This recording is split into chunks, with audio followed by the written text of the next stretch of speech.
Hi, everyone. Welcome to the Northampton Neighbors Speaker Series. I'm Sarah Lennox. I'm on the board of Northampton Neighbors, and I'm also a member of the committee that chose today's speakers and, in fact, chooses all the speakers.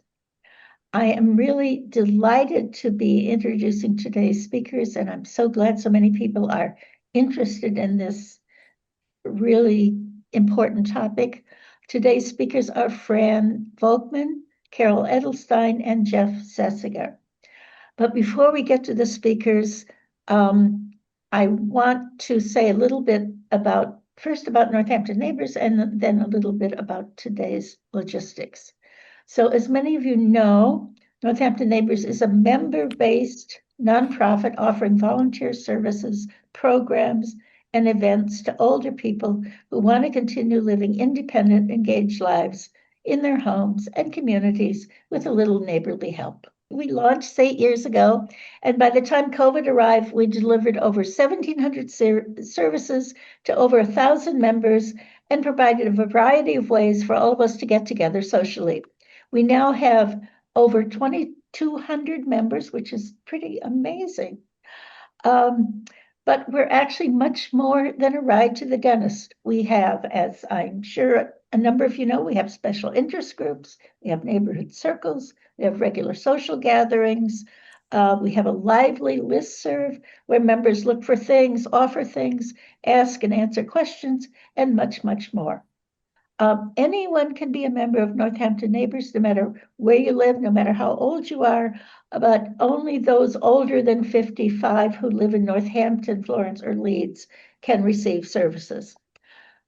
There are no dues, fees, or charges for any of the services that Northampton Neighbors provides. So it's all absolutely free, and that's also pretty amazing. So a quick word about coming attractions, which will also be amazing. Before I introduce Fran, Carol, and Jeff, our next speaker will be on March 6th. It's Jackson Katz, who is an globally recognized authority on masculinity.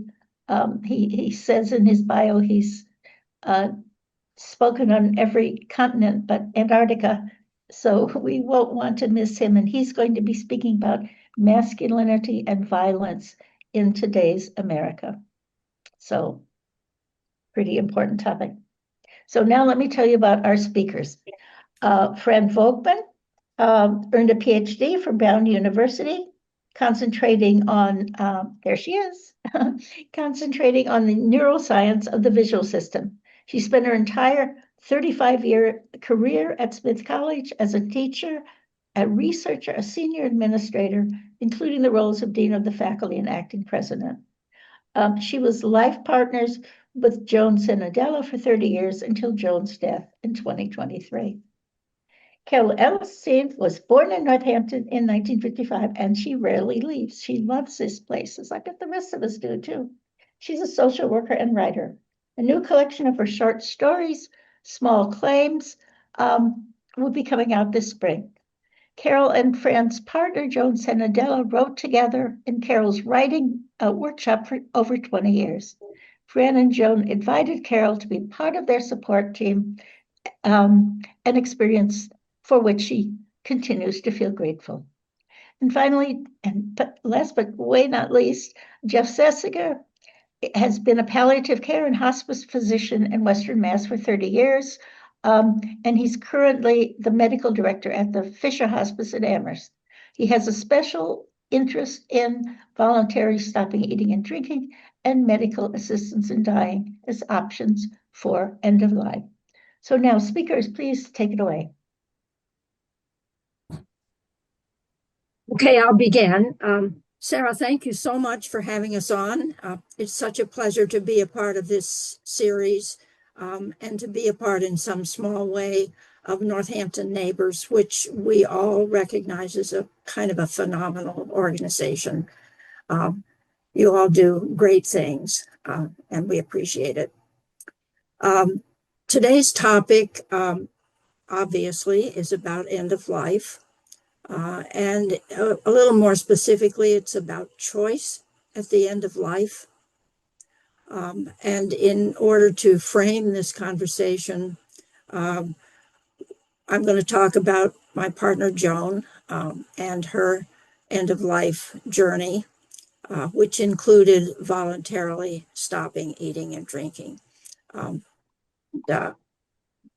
So I think we'll just launch it at that. Sarah already told you that Joan and I had been partners for about 30 years. For some of you out there, I think already know Joan, but I'm going to show you a happy picture just so all the rest of you know her. There we are. This is about 12 years ago when our little Australian shepherd was just about a year and a half old. And we went to Sanibel for the summer. And you can see a little bit about what Joan is like. And while I'm at it, I'll show you the more recent picture of Joan and Lucy. And that's who we're talking about here. Joan was kind of an amazing person. As I say, some of you probably knew her. She came to Northampton from the Bank Street College of Education in New York, where she was both a teacher of children and also vice president for academic affairs for the college. She swept a lot of us off our feet up here. She got involved with the Forbes and worked on the garden tour and did many things around town. She joined Carol Edelstein's writing group and became an adamant writer. She'd wanted to write all her life, but hadn't had time in her professional life. She was a photographer. She photographed everything. She was an incredible observer of her world, and she was a lover of animals. And so we felt so fortunate to have the lives that we had. In 2013, Joan had a little stroke. It was a small stroke. It didn't seem to really amount to much, but we did get put in touch with the memory unit at the Mass General Hospital, now Mass Brigham in Boston. And they told us that they wanted to see Joan every 6 months. We couldn't figure out why would they want to do that. But, we dutifully showed up every 6 months. And they gave Joan little tests, little kind of cognitive-like tests. We had, and then Joan got diagnosed with mild cognitive impairment. And Joan said to me, Franny, I think I'm losing my mind.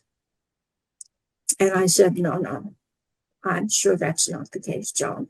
All of us our age have mild cognitive impairment after all. And so time went on and she continued to go back, and it was then declared to be worse, more serious, and also Joan was showing various things here at home. It was executive function that was the biggest problem for her, in addition to some memory problems. We had Post-its all over the house because she was so determined that she was going to continue to do her stuff, to make her contributions to the family. So we had a Post-it about how to make the morning coffee, which she had done she was the morning coffee maker. A Post-it on how to clean her CPAP, how to hook up her hearing aids to charge them. All over the house we had Post-its, and it became harder and harder. And I could see her struggling with all of this. And meanwhile, we were going back to Mass General, and finally, and then COVID happened. And we started doing the Mass General appointments virtually. And then finally the doctor came, and also we were having various imaging and, all these tests. Finally, they came on and they said, Joan, you have Alzheimer's. And You know, we just kind of went numb. But I want to stop right now and say just a word about Alzheimer's because, you know, here we are. I mean, it's so everywhere these days. Um, there's this little book by a guy named Brewer, a Brit. It's called "Oh, Let Me Not Get Alzheimer's Sweet Heaven." And he has a paragraph here in which he kind of describes this. I'm going to just read this to you. The usual progress of Alzheimer's disease and of most other dementias is a slow and steady decline into memory loss, fatuity, personality change or disintegration, misidentification, confusion, social withdrawal, weakness, immobility, incontinence, and silence.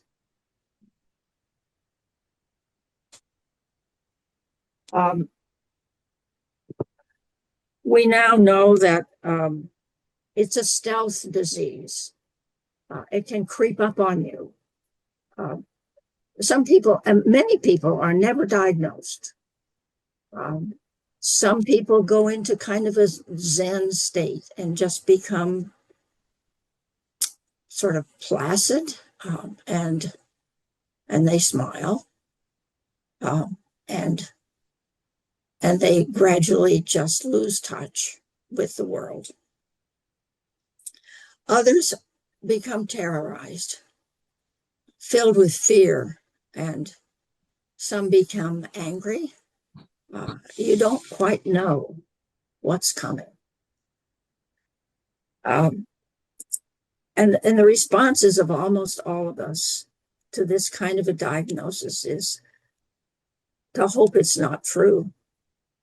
But then it's terrifying. And people also seem to be ashamed of it. Joan was not ashamed of it. Joan knew it was a disease and not some characterological flaw. But there's a kind of a paralysis about it. And almost everybody doesn't want anybody else to know. All reasonable. But that's not who Joan was. And so Joan by this time we had moved to the Lathrop community. I don't know if we would have moved to Lathrop if they'd had Northampton neighbors at the time, but we're so glad we did. We love it here. It's also independent living, and it's a wonderful community, and I continue to be so glad to be here. Here in this community that's embedded in the larger community, it's great. But Joan started walking around the neighborhood saying to people, I have Alzheimer's. And people didn't know what to do with that, of course. But she continued to say to me, I can't do this, Franny. I can't go down this road. I just can't do it.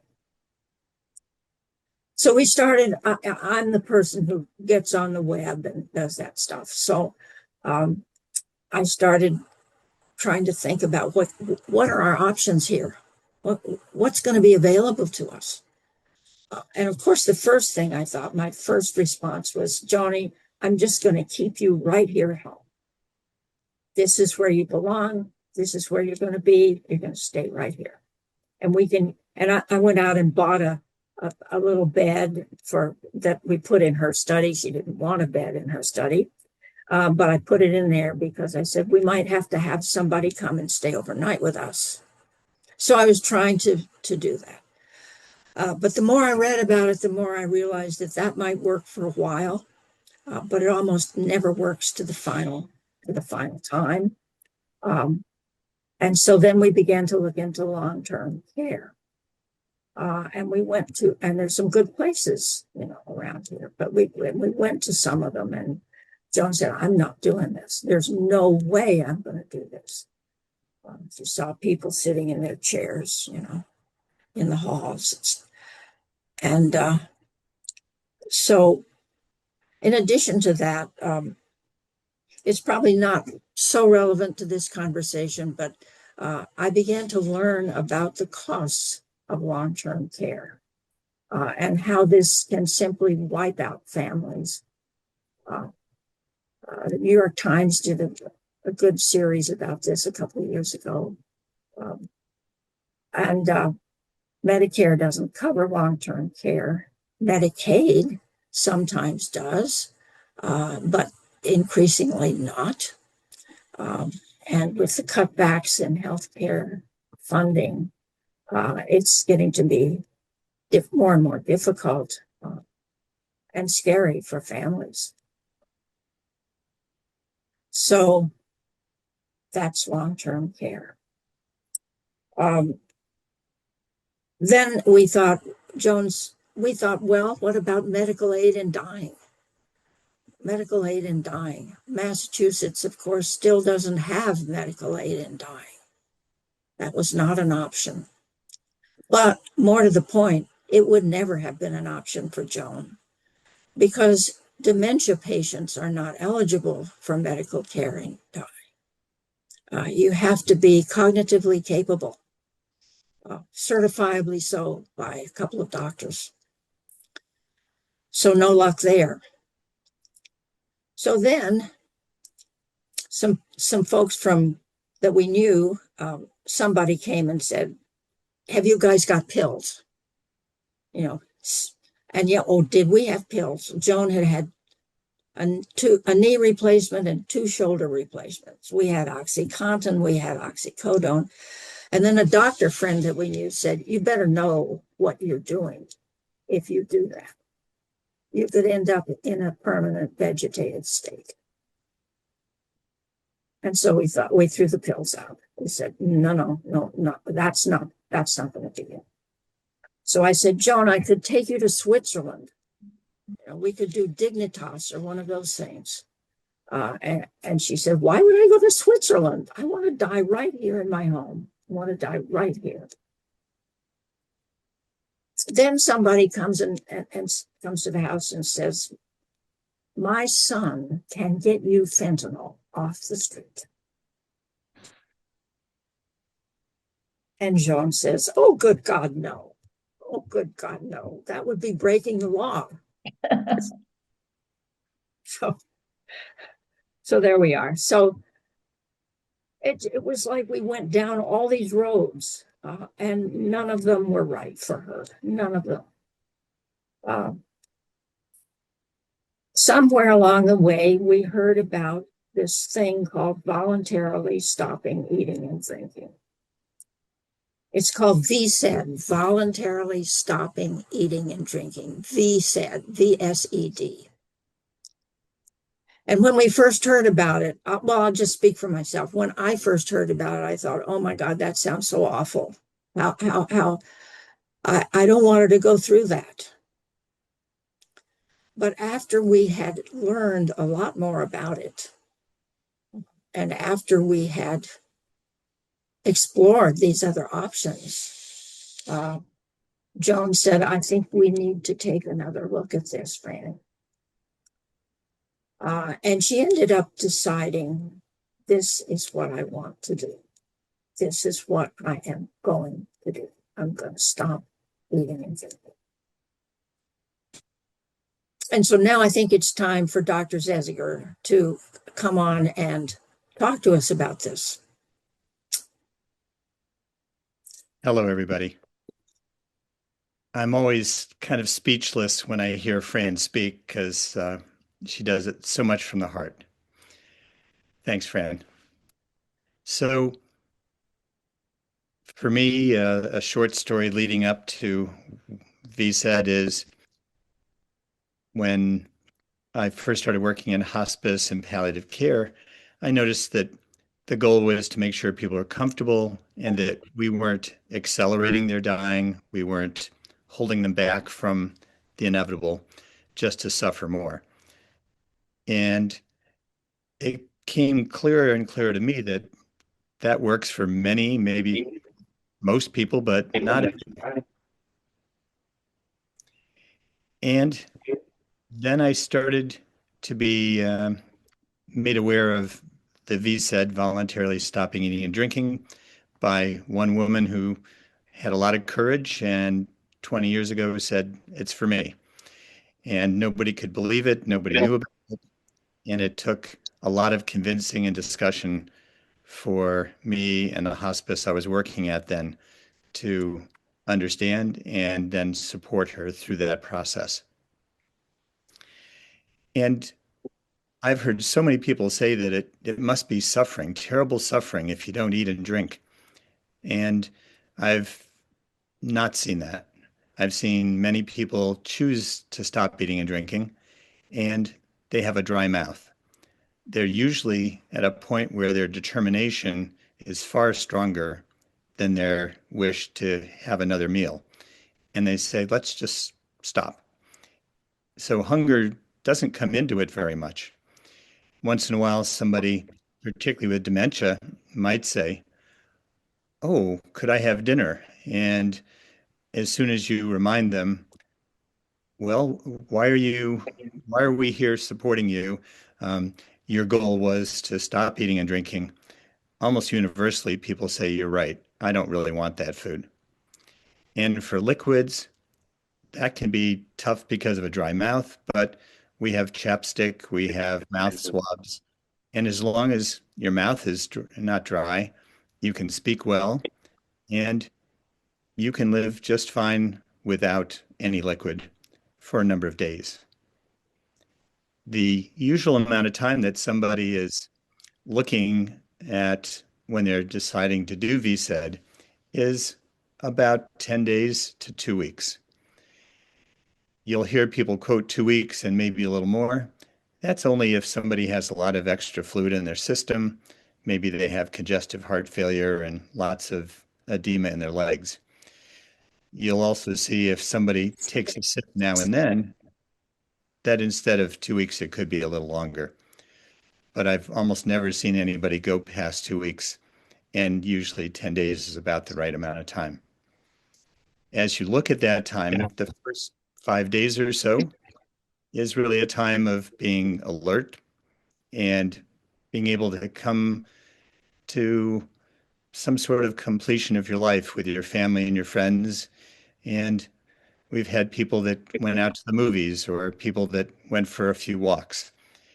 But when your energy starts to decline after the first 5 days or so, then rest is more what people wish to do.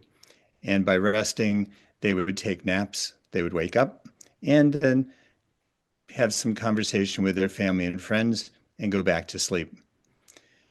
So 5 days of being alert, 5 days of being pretty sleepy, and then people just stay asleep and usually die pretty soon after.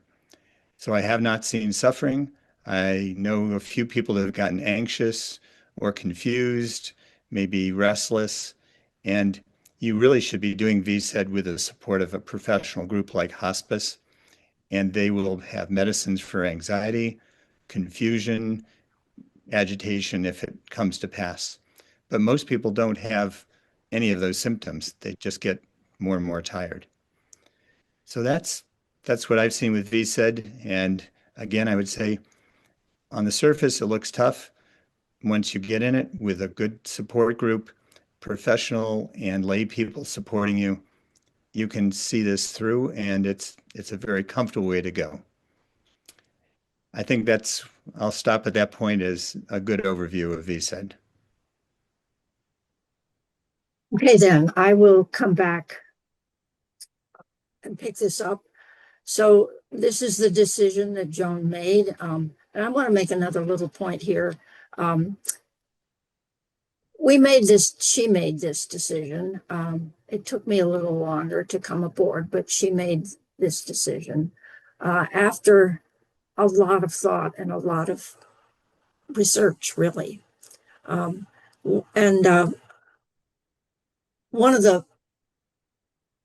my response to this was, I can't do this. I can't do this myself. I can't I can't see her through this myself. I need help.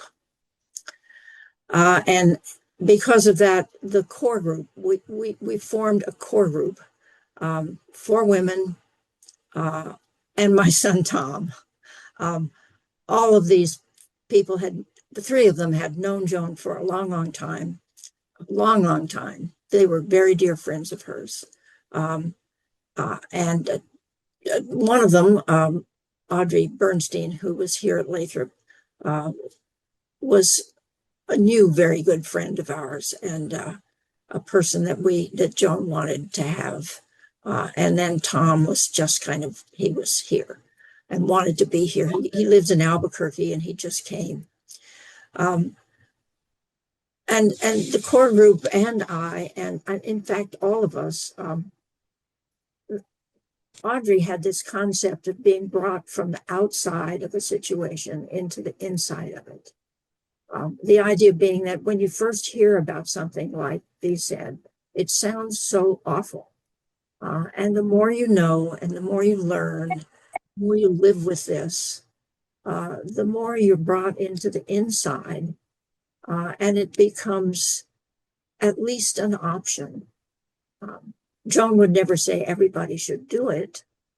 She would say everybody ought to have a choice. But so we sort of all ended up on the inside. And to talk about that, I think it's time to bring Carol aboard. Hi. I'm very honored to be part of this presentation, and I am so honored that I was invited to be part of Joan's final chapter. I really had no idea what I was getting into, and I had a lot of mistaken ideas about it when I first was invited and accepted the invitation. But I would say that it has been an experience that has changed my life for the better, and I continue to think about it in lots of ways, in lots of situations. And I was definitely on the outside initially, in the sense that Joan was such a full of life person.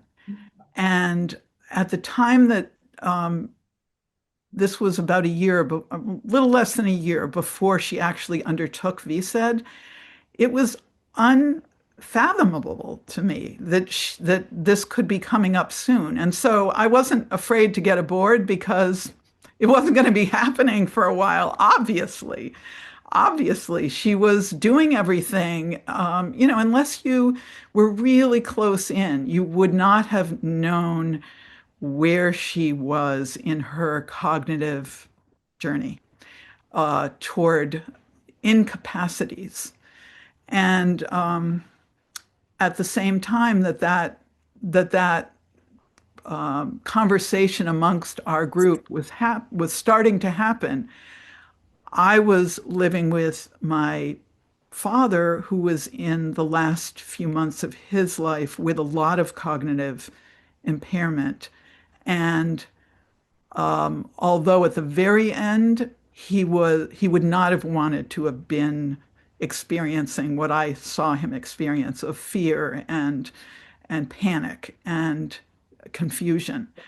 But at that time, there was a lot of dementia, but he was mischievous and he was very much himself in a certain way. So I kind of thought I'd been asked aboard to slow everything down and like remind people that there's all sorts of life as your brain is changing. So I basically had to be taken aside by one of the other people in the core group and say, you know what?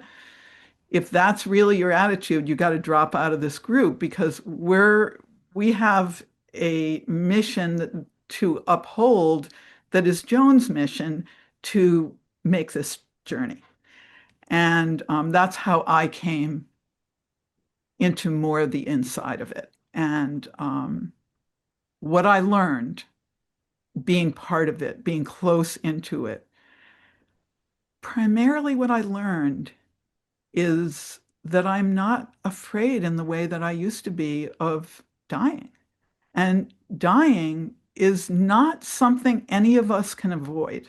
Like, it's 100% death rate. There is no avoiding it.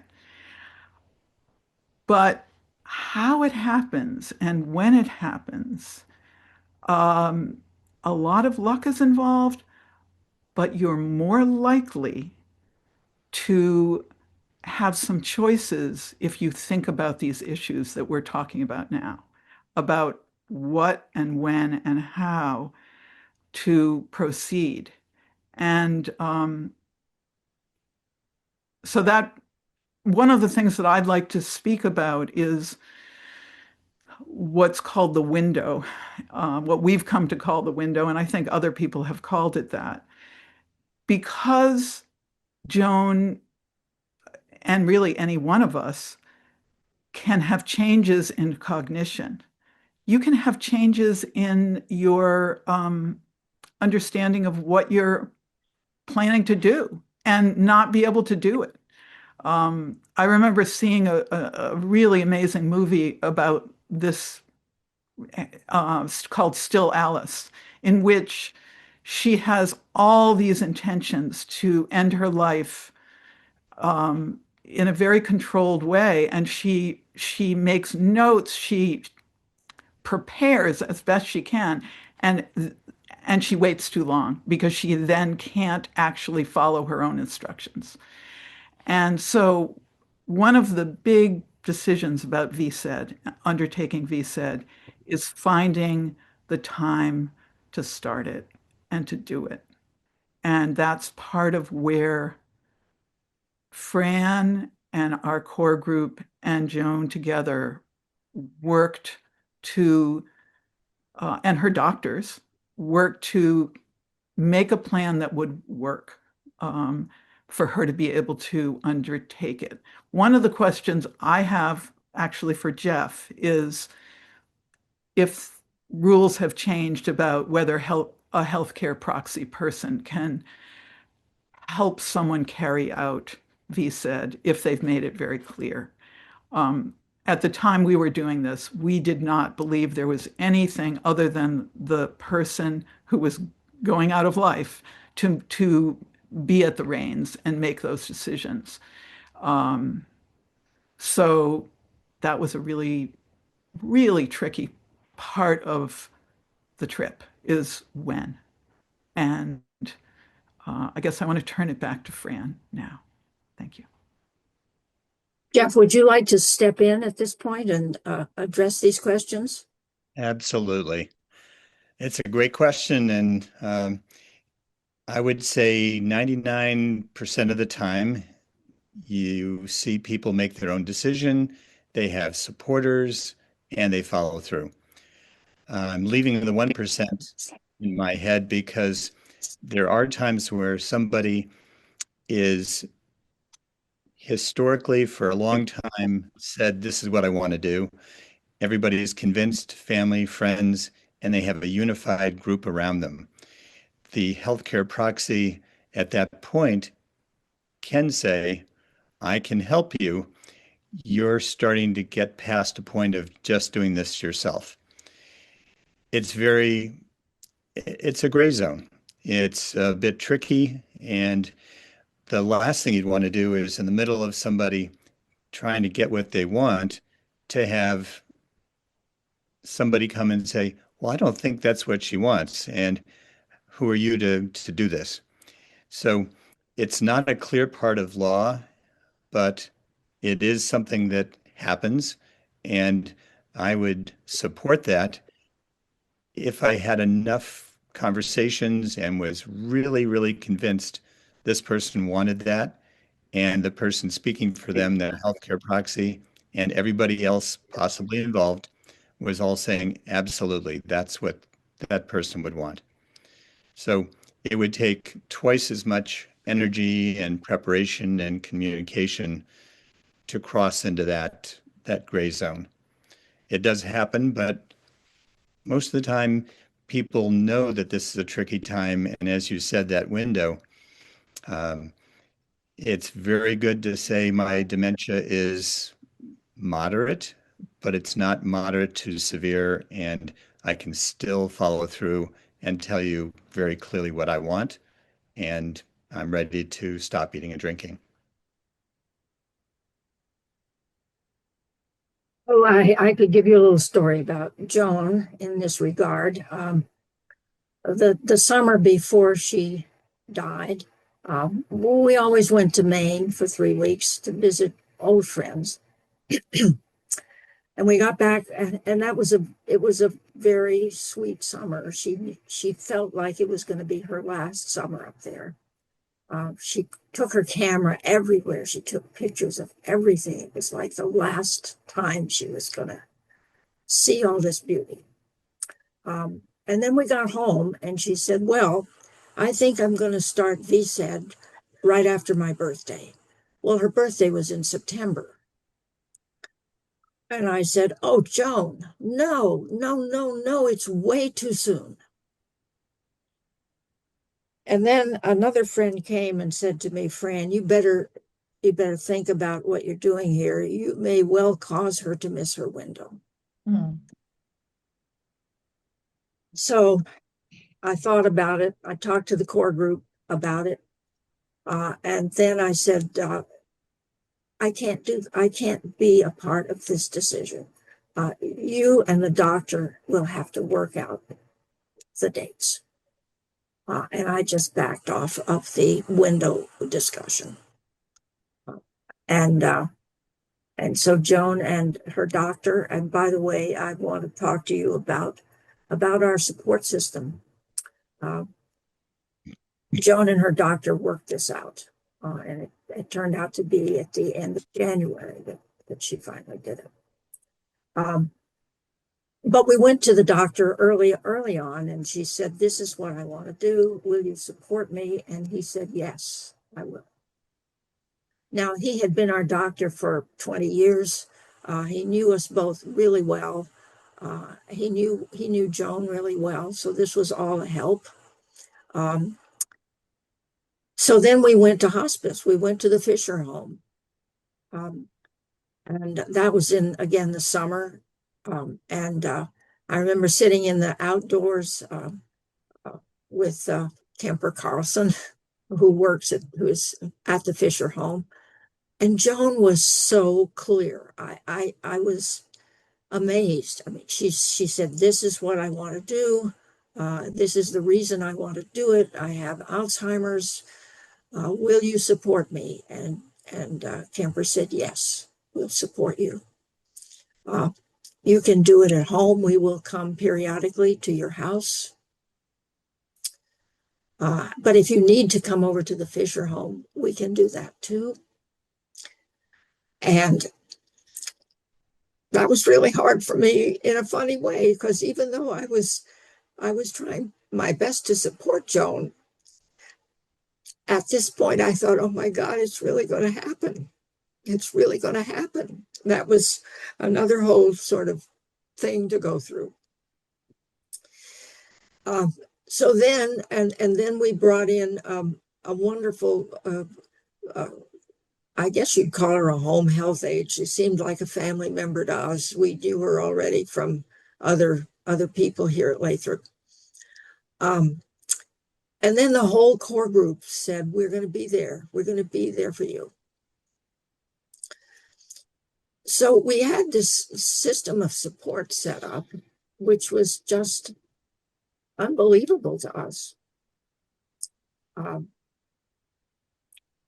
by the way, I do want to say I keep thinking of things. In VSED, people would say to us, you're going to help Joan die? And the answer is no. We did not help Joan die. Joan died all by herself by stopping eating and drinking. We all helped Joan die peacefully, gently. Everything we did was palliative. everything hospice did, and the doctor came twice to our house. Everything everybody did was palliative. So, and then I'll say one more thing, because of course, everybody here at Lathrop knew what was happening. Partly they knew what was happening because we started carrying stuff down the street. I didn't want to have food in the house because I thought, well, that sounds kind of awful. I mean, food in the house. Joan said, Fran, you're silly. Just don't worry about it. But I couldn't imagine her waking up in the morning to the smell of coffee, you know? So this friend of ours down the street turned over his house to his Lathrop house to us, turned it over to us, to the core group. We could all go down there anytime, put our feet up, and just take a little break. And then the Lathrop community started bringing food. It was just astonishing. I mean, the most gorgeous things arrived. I mean, big bowls of fruit and yogurt and hot scones and, oh my Lord. And we all took our turns going down there. And Joan, you know, the first 2 or 3 days, I'd come home and she'd say, so what'd you have down there? You know? But, and she had no particular interest in, she knew she didn't want to do this. One more thing about the business of, can you do it for your person if they miss the window? And there was a little bit of discussion about that at this time, but I don't think I could have done that. I mean, Joan had to be clear. Joan had to be making that decision. At one point, the doctor came. She was in her fourth day in the evening, and he came and sat down by the bed. I was standing at the door, and he leaned over, and she was kind of half asleep, and he leaned over and he said, Joan, do you still know why you're doing this? And she opened her eyes, and this funny little smile came on her face, and she said, well, it sure beats the alternative. Oh. So she knew.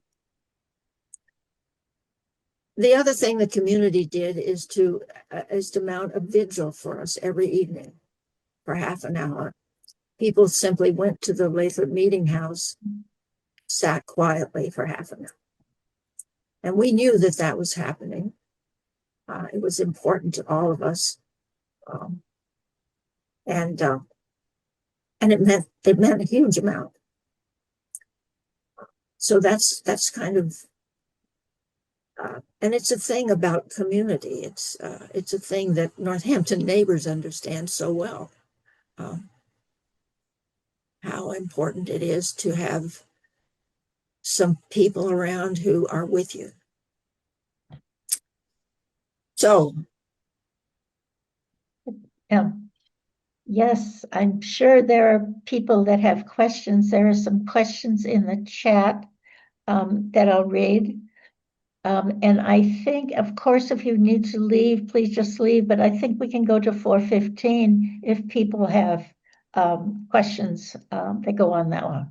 So one of the first question that came in is, and let me say, there are questions in the chat, but if you want to raise your hand either digitally or in person, Anina, can you see people? Because I can see people, and also I've now given people permission to unmute. So if they unmute, they'll be visible to me and to you in the participant window, and you can call on them. Good. Okay. First question from Sarah Backrack. Jeff, would you explain why a dry death is much gentler than a wet death? Certainly. What you're referring to, I'm sure, is that if you had too much fluid in your system, as in somebody's heart's failing or their lungs are filling up with fluid, that you're working really hard to get every breath, and then you have to take a good bit of medicine to just suppress that discomfort. And that would be things like morphine and Ativan. And um, it's a lot of work when your lungs are stiff and have too much fluid in them. When you're dry, your whole body just naturally goes into sleep, and naps become more and more sleep, and it's very, very much more peaceful. Good, That, thank you, by Jeff. the way, you also see that in the hospital. Sometimes people are trying, oh, a little more IV fluid. We have to give this person more IV fluid. And then they get into trouble with too much fluid. So I've seen that problem quite a bit. So the second question is, I'm not not sure we really have an answer for this. Ken Bernstein is wondering about solo agers. You may know that Northampton Neighbors has a solo ager group, and would you have any advice? Would any of you have any advice? Any advice? If I can add some words to that. I'm touched, impressed by the team approach, the community that you speak of. Some of us don't have that. And I'm wondering how this could be spoken of as an option, not having a long-term partner, community of friends, kids nearby. It's not something everybody can do. I'm not sure that I can. But I hear the appeal. But I need to figure that piece out. Any wisdom on that? Yeah. Please. Carol, yes. I think it's one of the key questions here, because the tendency that we all have when there's trouble in our families, trouble in our bodies, is to curl in and deal with it, to be stoic and alone with it. And one of the things that I recognized going through this process is that Fran really made it possible for all the lucky things that were happening to happen because she was open to others and she actively sought others. It might not have gone that way. A different person might not have been so receptive to connection and the input and help of others. And so your question is really a key question. It seems like something that can be done alone, but to have company to do it would make a huge difference. And however you or anyone who's seeking to do this can get that company, build that company, find that company, that's really important. You know, I think it's always possible to have a home health aide or a death doula or somebody like that who will come. And if you can combine that with hospice, and I'm going to toss the ball here to Jeff, I think it's possible to do this in a good way. Jeff. I agree. And I'm glad you mentioned death doulas because it's a growing profession in Western Mass. There's more than a half a dozen in our area. I've met two and I've worked closely with one of them and just find their spirit to be very positive, can do, what do you need from me? And some people need more companionship or a person to chat with, to bounce ideas off of. But it can also be somebody who reaches out with, say, a geriatric care manager and says, who do you need in your house and at what time to support you? The good thing about VSED is that once you start, it's like 10 days to 2 weeks. That's not a long time, and many people can pull together resources and say, we've got to do this. How do we do it? And just get going on it. There's also the option of going into a residence, say the Fisher home. I know that one pretty darn well now. And if you're in the Fisher home, you have everything you need there, any medications, 24-hour support and care. And that makes it very smooth. So we have people that have big families, small families. Um, it helps if you have some financial means. If you don't have a big family or a large group of friends. But some combination can usually be put together, and a doula might be the kind of person you'd want to start talking with. We also at Fisher Home meet with people and say, gee, this is something that's on your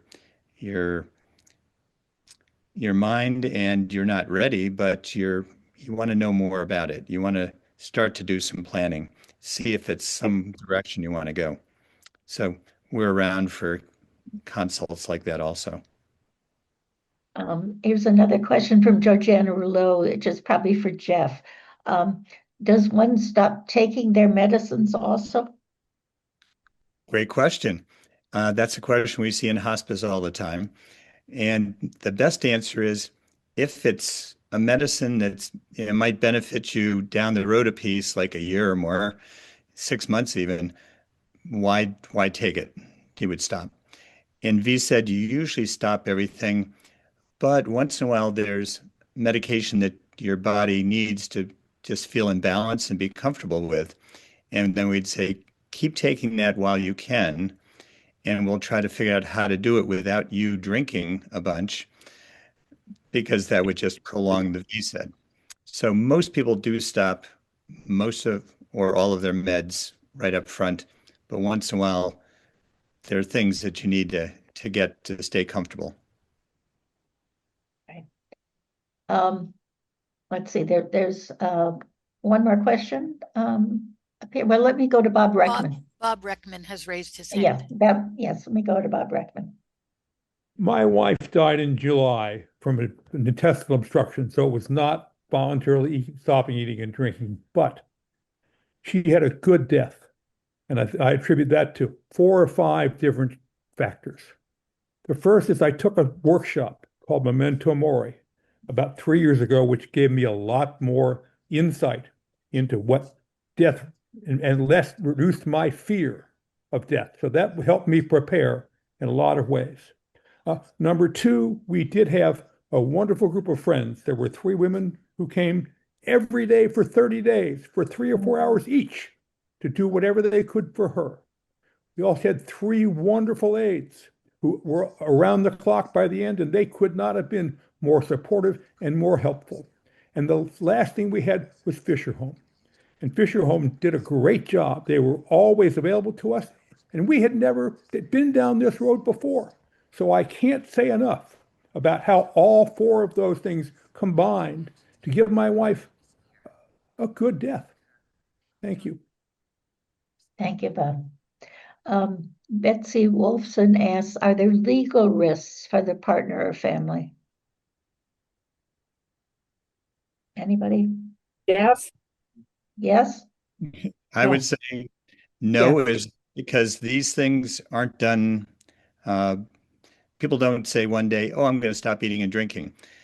They have many conversations, and many people are cold in their family or friends to say, well, what's behind this and what's going on? And it's very thoroughly vetted. So whether it's someone like Kemper that met with you, Fran, these are people with vast experience in end-of-life care, very caring, very smart, and they listen very carefully and say, here's what I'm hearing. Are you sure? Or here's what I'm hearing. I'm with you. I understand. Let's go forward. So this is legal in all 50 states. There is no law against VSED. Okay, here's a question from Mark Carpel. Fran, did you want to say something? Go ahead. Okay, Mark Carpel asks whether you have suggestions for couples who are in deep conflict about whether this is the best way to proceed. Carol? We're all racing to answer that one. Flip a coin. You could flip a coin. Uh-huh. No, I'm teasing, but this is a problem, like in families. Like there's definitely people have different views of what is okay. I happen to believe that the person who's living in the body that they want to stay in or let go of is the one who should have the upper hand on this question. But it's complicated. There's no simple answer to your question. Keep talking. Keep the Right. conversation going. Keep talking. So Naomi Gerstel has a related question. Have you gotten pushback from anyone else besides families? For instance, religious groups, other medical personnel, political groups? And if so, how have you responded? I guess that's maybe for Jeff. Yeah, I know of one person very well known to the Northampton community who decided to do this about 10 years ago. And her minister at her church said, "No, this is bad. You can't, I don't support this." And there were people in the congregation that were against it and tried to talk her out of it. But most people said, "You're a rational person. We care for you. Tell me your reasoning." And as they learned about it, they agreed. And then they became support people. They went from the outside to the inside. And I think some people need to be able to make that journey from the outside to the inside and understand it better. Any more hands? No. Someone asks, is dementia always the reason for electing VSED? Nope. Anything, any problem you have, and it's up to you to say, my quality of life is declining, and yet I don't want to see this to the end. And that could be lots of pain or other suffering or just stress. Existential suffering is definitely a big mental load. Yeah. So people should have the ability to prove that they're not just depressed, but they have an illness. It's going to lead to their death, and they're ready for it. And as opposed to hospice, where you have to convince a doctor that you're in the last 6 months or so of life, VSED is not that, and that's why it works so well with dementia. If you just know where you're headed with your illness, it's okay to say, I might have a year to live, but it's not going to be a good life for a year. I don't want to go there. So here's oh, go on, Fran. Please go on. One thing about the importance of documenting everything. Joan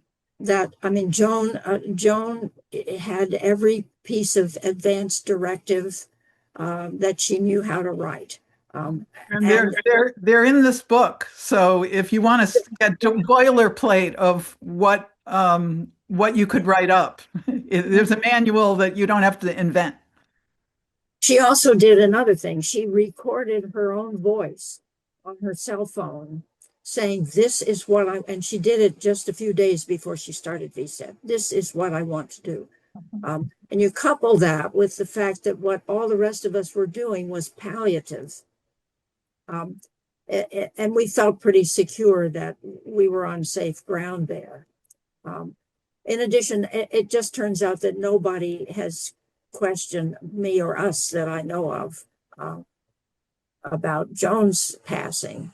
A few people have just stopped talking to us, but that's only like one or two. So here's a question for Fran from Jane Fleischman. Thank you so much for your candor and hearts and your thoughts. I got a real sense of Joan from what you said about her. She sounds like a real force. Now that you've been through this experience of VSED, are there any aspects you wish you had done differently?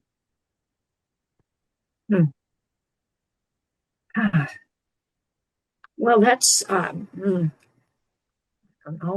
I don't think so. I mean, Joan really carried the day on this. And I feel like we had such marvelous support that no, I don't think I would have done it differently. And I came out of it not with regrets, but with a lot of pride in what she could do, that she did it. She was happy that she was able to do it. And as Carol said, it sort of transformed all of our lives at the end also. And Joan would be so happy to know that this talk was happening, that this book is out, that she would be so thrilled about like what she's given through her sharing with other people what she was doing. Diane Porcella has you should unmute, Diane. Hi, I'm Diane from Northampton Neighbors, and I am grateful. Thank you. I see a question in the chat, and I want to ask you three more experienced people about is there already a list? Are there resources for people to create a list of people in community who would like to assist on a I guess it sounds more casual than an end of life doula to get involved with someone who's looking for some help. It feels complicated to me, just on a bunch of different levels. But what do you think? Is that something Northampton Neighbors might pursue?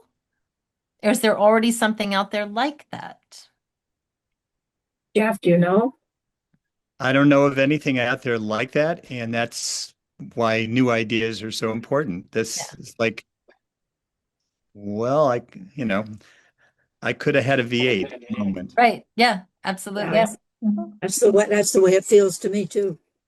Well, thank you, Lisa Ikas, for that V8 moment here in the middle of this meeting. And I think I'll follow up with you and maybe some members of who were speaking today about steps Northampton Neighbors could take to make a connection there. So thank you.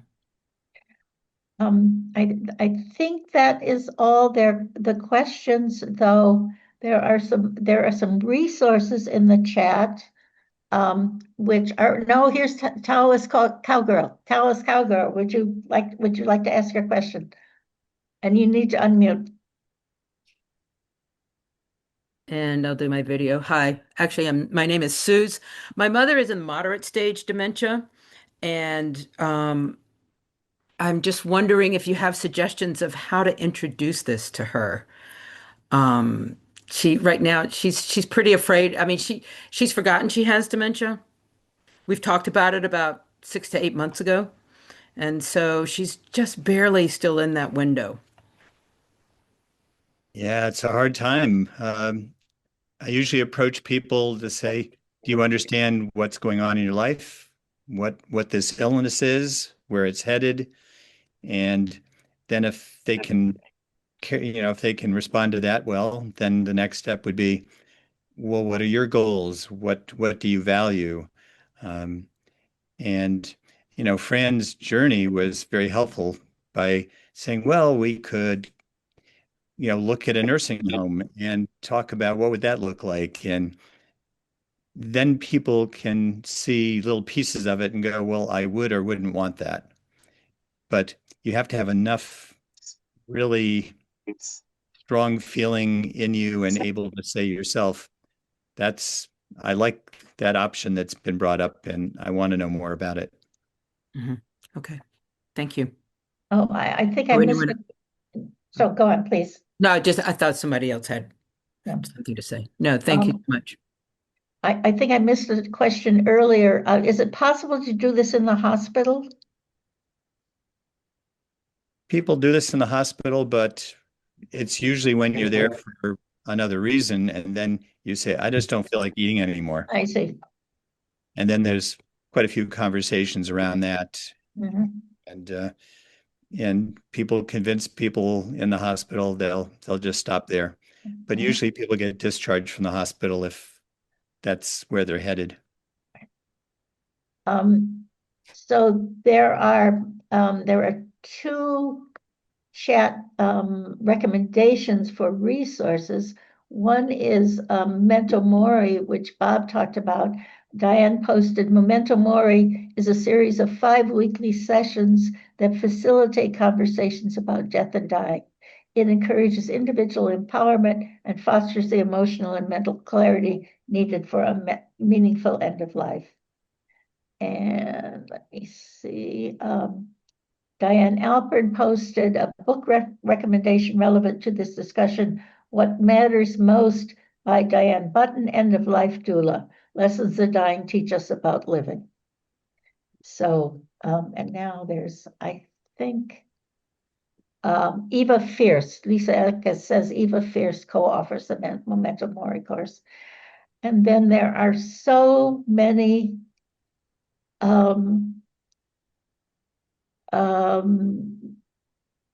so many thanks for this wonderful, moving, and so informative discussion. There's so much. I don't know if I can read them all. Thank you so much for this program and sharing so openly. Thank you to everyone for this. Fran, you have been one of my idols for many reasons. Joan was a lovely, smart woman. I am so proud of you both. I watched my parents and close relatives die awful deaths in our local hospital.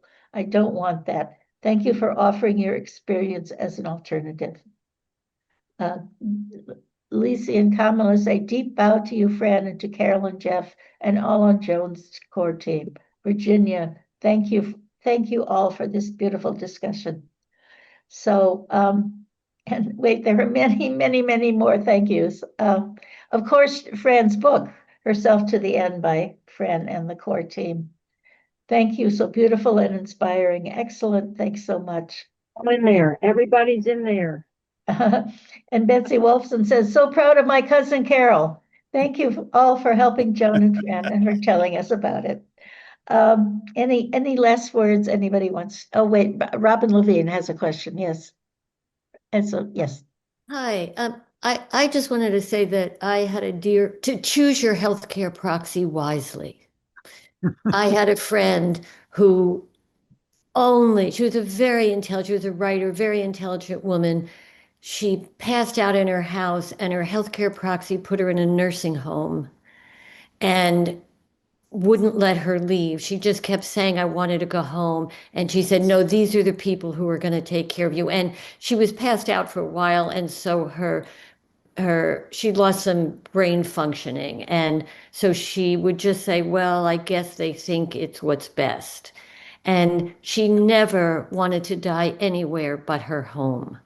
And so just make sure your healthcare proxy understands what you really want and is willing to carry it out.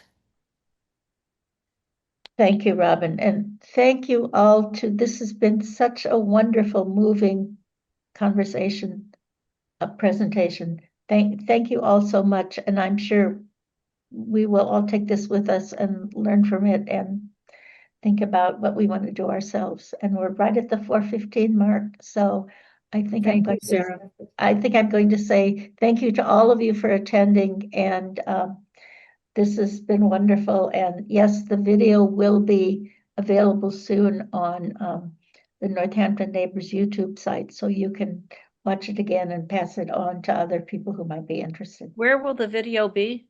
It's Northampton Neighbors has a YouTube channel. And if you go on the website, there's a link you can click and it'll take you to the YouTube site. Okay, So, thank you.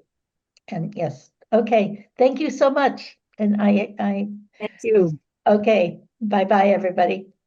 Bye. Bye.